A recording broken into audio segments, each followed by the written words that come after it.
Okay, you guys, in this video, I'm going to show you how to open Silhouette Studio, add text, change the font, weld the font, and then actually also how to group the font in Silhouette Studio. Okay, so the first thing I need to do is open Silhouette Studio.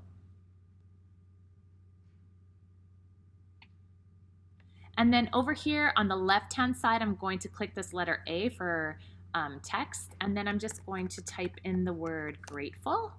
And then I'm going to click in here and I'm going to click and drag so that I select all of that text. Then over here on the right hand side where there are more tools, I'm going to click on the A again, and this is where I can click my font so you can see I can choose different fonts. But what I'd like you to show you on a script font, a lot of times what happens is, let me zoom in here real quick,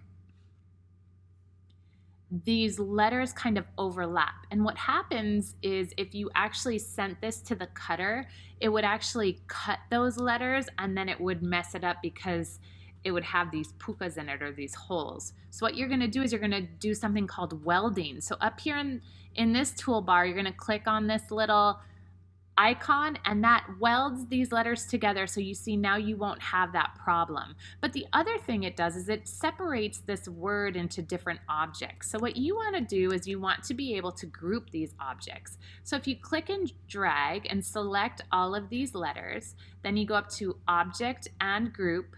You've now grouped these letters together so that they make one item. And that's it.